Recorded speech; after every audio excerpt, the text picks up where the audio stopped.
Shalom saudara, kembali kita mengikuti Abam, ini episode 927. Saya didampingi oleh Bapak Pendeta Gren. Ya, mari Pak Gren kita mulai. Baik, pertanyaan pertama Pak, dari seorang pria usia 51 tahun menikah dengan 2 anak di Tangerang. Ingin bertanya Pak terkait Daniel pasal 5 ayat 25 sampai 28 di mana punggung tangan menulis mene mene tekel ufarsin. Tapi yang dijelaskan Daniel selanjutnya adalah mene, tekel, dan peres. Apakah ada perbedaan bahasa atau bagaimana? Terima kasih atas penjelasannya, Tuhan Yesus memberkati. Yang diberitahukan atau diteruskan. Ya. Ufarsin itu sama dengan peres. Artinya N. Farsin dari akar kata peres. Stemnya peres. Pak, coba Pak Gren jelasin. Ya, jadi ufarsin di sini adalah bagian atau satu kalimat utuh. Karena dia harus nyambung dari sebelumnya, tapi stem katanya adalah peres, P, R, dan S, sama dengan ufarsin yaitu F, R, dan S. Huruf F dan P di bahasa Ibrani itu sangat berdekatan. Jadi sebenarnya ufarsin adalah stem atau akar kata, maksudnya peres adalah akar kata dari ufarsin. Keduanya hal yang sama, hanya penjelasan waktu Daniel di ayat setelahnya itu dia langsung menjelaskan akar katanya saja, tapi tidak menjelaskan kalimat lengkapnya, begitu. Iya, nggak usah pakai kata dannya itu. Iya, betul. Oke, jelas ya? Ya. Oke, teruskan Pak. Selanjutnya Pak, dari seorang wanita usia 40 tahun menikah, Kalimantan Selatan. Shalom Pak Eras. Pak, sesekali boleh main ke Kalimantan Selatan Pak, supaya GSKI di Kalimantan Selatan bisa bersatu dan tidak berdiri masing-masing. Bisa rukun bersama. Banyak GSKI di sini, tapi tidak saling bersama. Merasa paling benar semua versi masing-masing. Terima kasih Pak Eras untuk pengajarannya yang murni. Sehat-sehat Pak Eras, Gusti berkati. Oke, kita pertimbangkan bisa pergi ke mana ini? Kalimantan Selatan. Kalimantan Selatan ya. Soal apa tadi? Tidak bisa bersatu atau berdiri masing-masing. Memang GSKI itu otonomi sih ya. Jadi tidak saling membawahi. Jadi mungkin kelihatannya tidak bersatu, memang otonomi ya. Betul. Tapi baik, terima kasih untuk masukan ini. Tuhan berkati. Ya. Baik, selanjutnya dari seorang perempuan usia 55 tahun, seorang janda yang ditinggal mati dengan 3 anak di daerah Bekasi. Shalom Bapak Pendeta Erastus Sabdono yang dikasihi Tuhan. Almarhum suami meninggal dunia tahun 2018. Kami keluarga Kristen sejak kecil, namun banyak hal yang kurang atau tidak mengerti tentang hidup dan tujuan seorang Kristen. Saya tidak bekerja kantoran atau tidak punya penghasilan, sehingga sangat takut dan khawatir dan panik ketika suami meninggal. Suami saya sakit hanya dalam waktu 1 bulan. Di masa duka itu, saya berusaha membaca Alkitab untuk menenangkan ketakutan saya dan juga mendengar lagu-lagu pujian. Di antaranya, Seringku Tak Mengerti Jalan-Jalanmu Tuhan, dan juga khotbah-khotbah di YouTube. Saya sangat tertolong Pak, dikuatkan dan dihibur dengan semua pengajaran dari Bapak Pendeta Erastus. Kami bukan jemaat GSKI, tapi saya sangat beruntung bisa belajar dari Abam, seminar Logos, Kenosis, Trinitas, dan lain-lain. Renungan harian, doa pagi, khotbah di ibadah minggu, waski, Batak Bermazmur, dan semua pengajaran Bapak saya dengarkan karena benar-benar sesuai firman Tuhan dan membuat saya mengerti tujuan hidup dan mau berkemas-kemas ke langit baru, bumi baru. Ketakutan saya yang lama sudah hilang. Sekarang saya hanya takut kalau hidupku tidak menyenangkan Bapak di sorga. Saya rindu menjadi alat Tuhan untuk membawa anak-anak, keluarga, dan teman-teman untuk mengerti tujuan hidup yang dikehendaki Tuhan. Tolong doakan ya Pak, supaya saya mau terus tekun belajar, diproses sampai seperti yang Bapa di surga inginkan. Saya mendengar di Abam 914 ada yang meminta lagu-lagu Bapak dalam flash disk. Kalau boleh saya juga ya Pak, karena setiap lagu Bapak saya rasakan isinya adalah doa, berbicara kepada Tuhan, dan bukan sekedar kata-kata. Selain lagu, bolehkah saya mendapatkan buku seminar Trinitas juga? Karena saya masih menerangkan kepada anak saya. Kiranya Tuhan Bapa pengasih terus menguatkan Bapak dan melimpahkan semangat sukacita, serta kesehatan untuk menyampaikan isi hati Tuhan kepada dunia. Salam dan hormat saya untuk semua tim. Terima kasih, Tuhan Yesus memberkati. Ini ditanggapi ya. Buku kita yang sudah jadi kita beri, Kenosis, yang belum mungkin diberi perbab, yang monoteisme dan logos. Oke, cukup. Oke, teruskan. Selanjutnya dari seorang pria berusia 65 tahun, sudah menikah, tinggal di daerah Manado. Saya penggemar Bapak Erastus sejak 2 tahun lalu. Selama saya ikut Bapak, tidak ada yang aneh dari Bapak.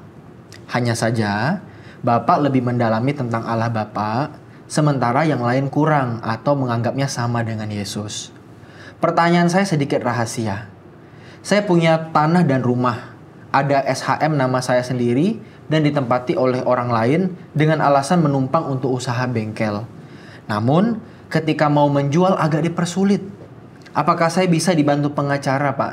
Nanti saya akan bayar apabila sudah terjual. Tolong ya Bapak, God bless Pak Erastus. Oke. Ajak bicara baik-baik dulu. Ya, kalau sudah diajak baik-baik, tidak bisa, panggil pendetanya dia. Mungkin ada pendetanya, mungkin orang Kristen ya di Manado ya. Iya, kemungkinan. Undang pendeta, ngundang babinsa, ya. Atau orang yang dituakan di kampung itu. Kalau sampai berkeras ya nanti pengacara kami kirimkan. Ya. Oke? Ya. Kebetulan pengacara kami pernah tinggal di Manado juga. Oke. Teruskan. Baik. Selanjutnya dari seorang perempuan usia 40 tahun sudah menikah di daerah Jakarta. Shalom Pak Erastus dan tim Abam yang dikasihi oleh Tuhan Yesus Kristus dan bisa selalu menjadi kesenangan Bapak di surga. Pak, berikut pertanyaan saya. Ada 3 poin. Yang pertama, apakah di GSKI ada program atau YouTube channel edukatif tetapi berdasarkan firman Tuhan untuk bisa ditonton anak-anak setiap hari? Karena anak-anak zaman sekarang itu sukanya nonton YouTube dan dunia menawarkan banyak sekali tontonan menyenangkan dan memanjakan mereka. Tetapi belum tentu sesuai dengan kehendak Bapak. Yang lebih ngeri, bahasa mereka itu terselip hal-hal yang tidak baik. Dan orang tua tidak selalu bisa di sebelah anak saat nonton, apalagi yang sibuk bekerja. Saya berharap dan berdoa ada saluran untuk anak-anak yang edukatif, tetapi punya basic rohani kuat untuk anak-anak. Saya percaya Bapak dan tim, apalagi anak-anak muda di sekolah Bapak, bisa membuatnya dan kreatif demi generasi kita tetap terjaga berada di dalam koridornya Bapak di surga. Mereka anak-anak jangan sampai terlepas atau terhilang dalam tontonan yang disajikan dunia. Pikiran dan apa yang mereka lihat biar tidak terisi dengan tontonan yang tidak berkenan. Untuk poin pertama itu, Pak. Tapi kita sudah punya programnya ya. Namanya apa programnya? Happy Holy Kid. Happy Holy Yay. Happy Holy Kid. Yay. G. Happy Holy Yay. Oh, Happy Holy Yay. Yay gitu ya. Happy Holy Yay. Silakan nanti dicari. Itu program untuk anak-anak. Ya. Terus. Kedua, kapan kira-kira dimulai Abam Kids? Ini saya udah rekaman belum? Minggu ini, minggu depan. Rilis minggu depan. Apa? Ya udah. Di minggu ini rilisnya minggu depan mungkin ya. Terima kasih.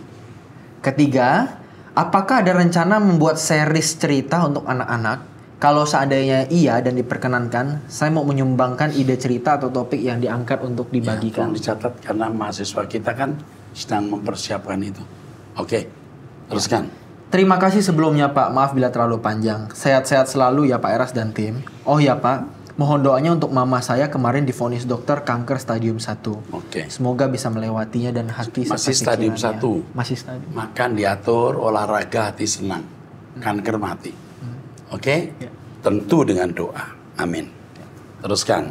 Selanjutnya dari seorang pria usia 31 tahun belum menikah di Jakarta Barat. Shalom Pak Eras, saya belum pernah datang ke gereja Bapak, tapi saya suka mendengarkan khotbah Bapak karena ibu saya suka mendengarkan khotbah Bapak di YouTube dan saya ikut mendengarkan. Saya sudah lama tidak pacaran dari masa SMA. Kemudian pada Desember 2023 akhir, saya bertemu dengan wanita yang menarik perhatian saya dan saya mencoba mendekati dia. Saya bertemu dia di dating online. Dia berumur 29 tahun dan beragama Buddha. Saya merasa ketika beberapa kali kita jalan bersama ada kecocokan. Dan kebetulan yang tidak saya sangka, teman dia adalah teman saya juga dan bukan hanya satu orang saja. Saat itu saya komit mau menjalani hubungan dengan dia karena faktor-faktor tersebut sampai akhirnya kita jadian. Awal mulanya berjalan lancar dan saat saya berjalan bersama dia, saya beri semua waktu saya kepada dia. Saya treat dia sebisa saya agar dia nyaman saat bersama saya. Tapi beberapa kali dalam bulan ini ada gesekan yang menurut saya dan diakui juga sama dia kalau itu hanya hal sepele. Contohnya, seperti saya tidak mengabari dia saat sampai ke rumah saya dan saya ditegur. Kemudian saya pun meminta maaf dan mencoba untuk menjadi lebih baik. Contoh lain, saat dia sakit dan saya tidak bisa hadir menemani dia karena saya sedang bekerja. Sampai akhirnya, akibat teguran-teguran ini membuat saya tertekan dan tidak bisa fokus bekerja. Dan akhirnya berujung putus karena saya tidak bisa berkata apa-apa saat argumentasi. Dia sangat peduli kepada saya dan serius dalam hubungan sampai ke pernikahan. Sedangkan saya serius dalam hubungan tetapi saya belum siap sampai ke pernikahan. Karena saya masih merintis usaha online yang masih baru, berjalan sebulan, dan prioritas saya masih kepada orang tua dan pekerjaan saya. Pertanyaan saya, apakah saya belum siap untuk menjalani hubungan lebih serius karena prioritas saya tersebut? Terima kasih, Tuhan Yesus memberkati. Kalau dilihat, ini sudah cukup dekat ya. Iya. Cukup dekat ya. Umur sudah cukup kan? Cukup. 31. Tapi dia merasa belum cukup, belum siap mungkin karena ekonomi, betul. Karena ekonomi. Sebenarnya masalah ekonomi itu tidak mutlak, asal dua-duanya bisa bekerja lalu belum punya anak. Tapi lebih dari ini rasanya Anda belum yakin. Yeah. Masalahnya Anda belum yakin. Nasihat saya cuman begini, tunda ini paling lama setahun. Tunda 1 tahun lah paling tidak. Lalu Anda berdoa minta petunjuk Tuhan, itu saja. Yeah. Betul nggak? Kalau nggak begitu nggak tahu mau jawab apa saya. Jadi tunda, betul. Tunggu 1 tahun dan minta petunjuk Tuhan. Ya, oke, teruskan. Baik, selanjutnya seorang pria 67 tahun, duda. Pada April 2021 di Abam 627, saya pernah bertanya. Di gereja lama saya ada komsel, tapi Pak Erastus bilang kalau di GSKI namanya home. Di sini saya mau ucapkan terima kasih kepada seluruh pimpinan GSKI Kelapa Gading, terutama Bapak Erastus yang sudah berjalan dengan baik. Saya masuk home KG2, Kelapa Gading 2, yang dipimpin oleh Bro Enrico dan istri. Terima kasih banyak Bapak Erastus yang sudah menjawab pertanyaan saya. Tuhan Yesus memberkati. Oke. Anda ini ya bagus ya. Anda humut orang tua ya. Oke. Welcome to my world. Selamat datang di dunia kami. Tuhan berkati. Oke. Selanjutnya, seorang perempuan usia 19 tahun belum menikah di Medan. Pak, saya boleh minta saran dan penjelasan dari Bapak akan beberapa hal yang tidak saya pahami. Di saat saya berdoa pribadi, seperti yang Bapak bilang, luangkan waktu doa 30 menit. Dan itu sudah saya lakukan hampir 2 bulan. Seperti biasanya yang saya lakukan, setelah saya penyembahan kemudian baca 1 atau 2 ayat Alkitab. Pas buka Alkitab, itu saya baca di saat saya berdoa pribadi tadi. Dan baca ayat Alkitab, tiba-tiba mata saya tertuju pada Yesaya 42 ayat 9. Dan saya bingung artinya dan maksud dari firman tersebut. Mohon masukan dari Bapak. Terima kasih. Oke sayang, coba kita lihat Yesaya 42:9. Ya. Yesaya 42 ayat 9. Yesaya 42 ayat 9. Nubuat-nubuat yang dahulu sekarang sudah menjadi kenyataan. Hal-hal yang baru hendak kuberitahukan. Sebelum hal-hal itu muncul, aku mengabarkannya kepadamu. Sebenarnya sederhana maksud ayat itu. Nubuat pasti digenapi. Dan yang belum digenapi pasti akan digenapi. Ya. Dan Tuhan akan memberitahukan. Jelas nggak? Ya, jelas. Oh itu gitu aja. Yang jadi nubuatnya pasti digenapi, yang belum akan pasti digenapi dan Tuhan akan memberitahukan. Ya. Oke, teruskan. Baik, selanjutnya seorang pria 17 tahun belum menikah. Shalom Om Eras dan tim Abam. 17 tahun ya memang belum sayang. Oke. Saya memiliki beberapa pertanyaan mengenai penciptaan manusia dan evolusi yang sudah lama mengganjal di hati saya. Di kitab Kejadian, Adam diciptakan atau diperanakan Allah dari tanah liat dan dihembuskan nafas atau nismat hayim. Sebentar, kalau berkaitan dengan doktrin, apa enggak nanti digabung dengan menjawab Trinitas saja ya? Ya. Dari Keith Edward, Ya. nama disebut aja. Ya, Keith Edward. Pertanyaanmu baru saya lihat nih. Baru saya lihat karena saya belum membaca semuanya atau saya memang selalu spontan menjawab pertanyaan di Abam. Nanti jawaban dari pertanyaan kamu ya Keith di episode yang berbicara mengenai doktrin. Khususnya dewasa ini kita bicara mengenai monoteisme. Tapi ini bisa diselipin ya. Oke. Teruskan. Baik, selanjutnya dari seorang wanita 46 tahun menikah, memiliki 2 anak dan berdomisili di Sulawesi Utara. Shalom Pak Eras dan tim Abam. Saya mau mengucapkan terima kasih banyak atas jawaban Pak Eras di episode 906 bersama Pak tim. Yehuda. Saya terharu mendengarkan jawaban Bapak sambil menangis. Wah, saya simpan dan saya dengarkan berulang kali. Tuhan sungguh memberkati saya lewat Bapak. Tuhan kiranya membalas semua kebaikan Bapak dan tim Abam. Pak Eras, izinkan saya curhat ke Bapak. Kami tinggal sama mertua sudah 13 tahun. Sebelum itu usaha saya bangkrut dikarenakan salah kelola oleh suami. Oleh kami maksudnya, suami istri. Saat itu suami suka main game dan buka usaha di sana sini. Sedangkan sumber pemasukannya hanya dari usaha saya. Dia, suami, tidak kontrol usaha-usaha tersebut. Hanya mengandalkan orang bekerja sementara dia sibuk main game. Setelah bangkrut kami hijrah ke kampung dan tinggal dengan mertua. Karena kami belum punya rumah. Sejak itu suami kerja serabutan, sedangkan saya mengurus rumah tangga saja sampai sekarang. Soal keuangan, kami sering dibantu oleh orang tua kedua belah pihak. Yang saya sesalkan, suami jadi manja karena sebagian besar orang tuanya dan saudaranya yang sering memberi kami uang. Saya merasa tertekan dengan keadaan ini. Bagaimana tidak, ibu mertua selalu ikut campur dalam hal mendidik anak-anak. Apa yang saya larang dibolehkan sama neneknya. Otomatis anak akan mengikuti apa yang membuat mereka senang. Anak jadi bandel. Kalau disuruh tidak mau menurut. Dan kalau saya memarahi mereka, neneknya malah marah ke saya. Suatu saat, anak memaki neneknya. Maka saya tampar mulutnya. Namun malah si nenek melemparkan baskom ke dinding sebagai tanda dia marah pada saya. Saya tidak tahan lagi dan terjadi adu mulut dengan si nenek. Ditambah lagi suami membela ibunya dan menyalahkan saya. Ini sudah sering terjadi, Pak. Kadang saya ingin pergi dari sini tapi tidak tahu harus kemana. Saya sangat menjaga nama baik suami dan keluarganya di hadapan orang tua dan keluarga saya. Sehingga tidak mungkin saya lari ke rumah orang tua saya. Saat ini saya bertahan hanya demi anak-anak dan suami. Suami saya kira-kira sudah 7 tahun ini selalu setia mengikuti khotbah-khotbah Pak Eras. Dia juga sudah mulai lebih baik. Hanya saja dia selalu menghina saya kalau saya lagi marah dengan mengatai saya iblis dan sering mengusir saya. Tapi saya tidak pergi dari rumah. Dia juga sepertinya tidak mau pisah dari orang tuanya. Setiap kali mau ada bisnis besar saya bilang, "Pa, kan untungnya lumayan besar nih. Boleh dong kita beli perumahan dan buka usaha untuk nyicil rumah itu?" Tapi dia tidak mau. Katanya uangnya mau sewa ruko dan buka tempat ibadah GSKI. Akhirnya bisnis demi bisnis tidak ada yang gol. Pak Eras, sebenarnya banyak hal yang mau saya curhat ke Bapak, tapi kepanjangan. Sebenarnya banyak pertanyaan yang sudah terwakili oleh penanya yang lain. Dan saya melihat ada yang dicela oleh Bapak karena egois atau si penanya yang sakit. Tapi saya tidak peduli, meskipun Bapak mencela dan mengatakan saya sakit.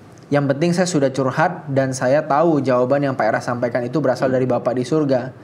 Sangat berat bebanku ini, Pak. Kadang kalau nenek membeli kue atau bakso langsung teriak, "Itu untuk anakmu ya, bukan untuk bapaknya." Dan saya rasakan itu ditunjukkan ke saya juga. Oh my God, pengen makan kue itu, tapi sudahlah, telan air liur saja. Apa boleh buat, saya tidak bisa kerja, tidak pandai cari duit. Meskipun saya tidak bisa cari duit, tapi saya tidak pernah meminta-minta. Saya mencoba diri dengan apa yang ada. Pakaian tidak beli, hanya dapat dari saudara saya. Tidak ada perhiasan lahiriah, bahkan skincare pun 13 tahun tidak pernah pakai lagi. Bapak, mohon maaf jika ceritaku ini tidak bermanfaat.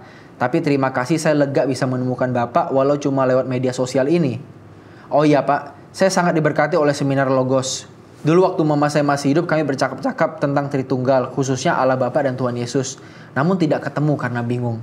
Akhirnya sampai meninggal, mama saya tidak mengerti hubungan Bapak dan Yesus. Namun sekarang saya mengerti. Sekian dulu ya Pak. Tuhan Yesus dan Bapak di surga memberkati Pak Eras dan tim Abam.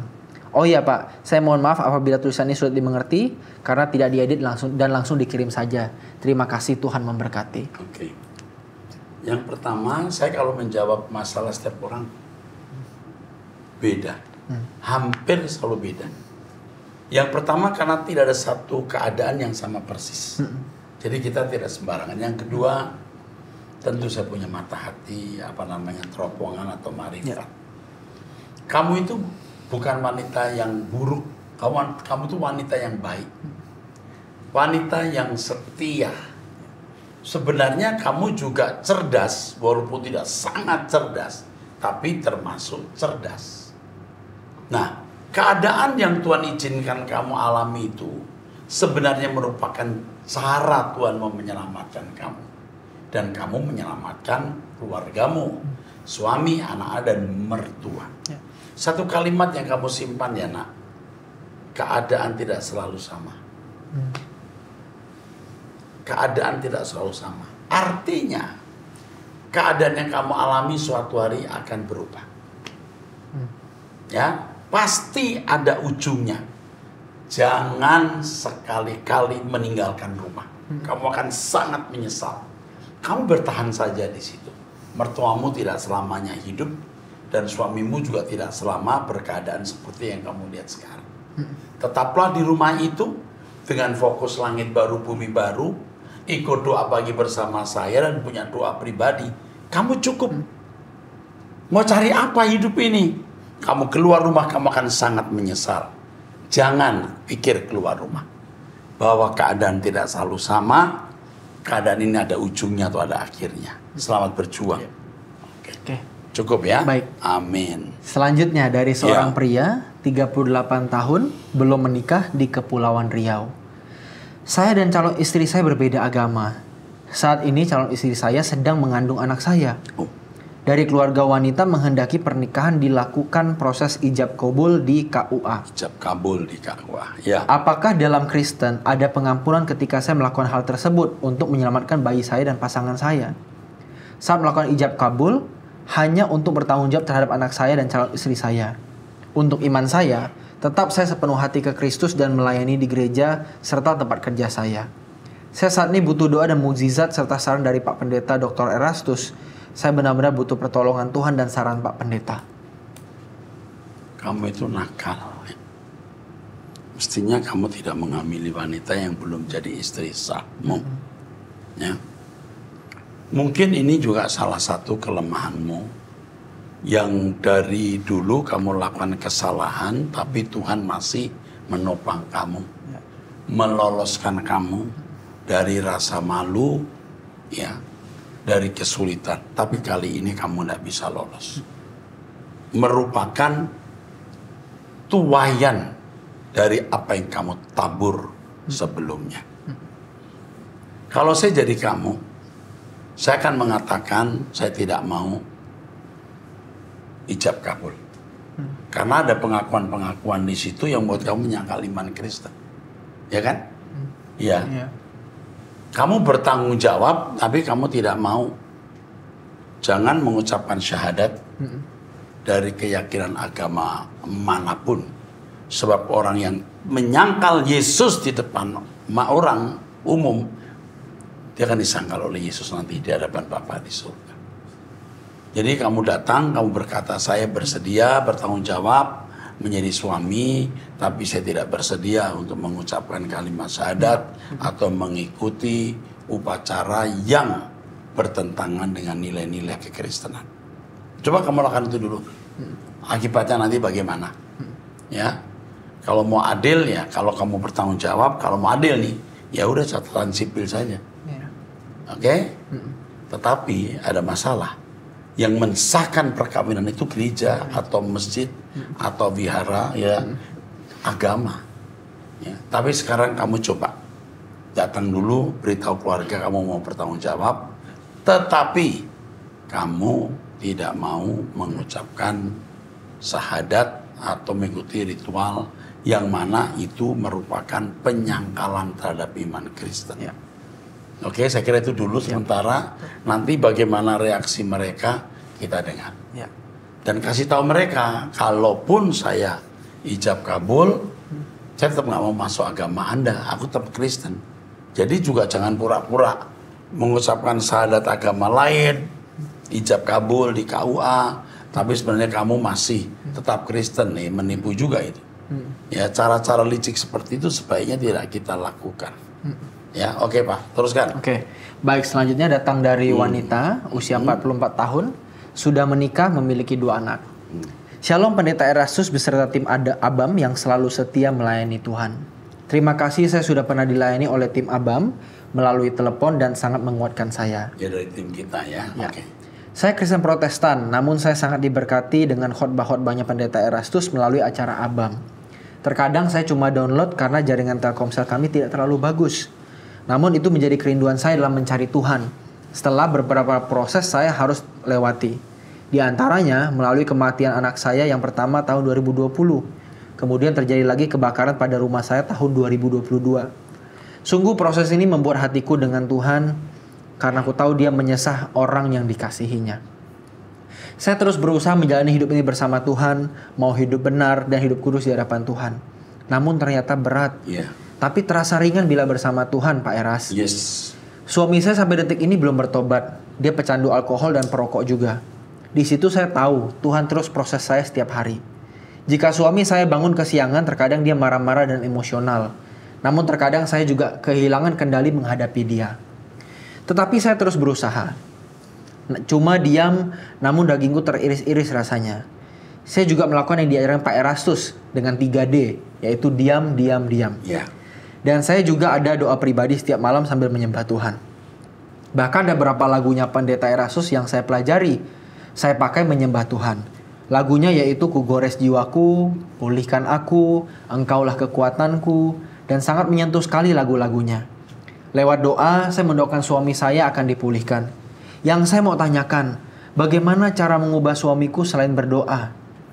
Tolong dibantu doa, nama saya pekerjaan menjahit dan suaminya adalah seorang petani. Oke.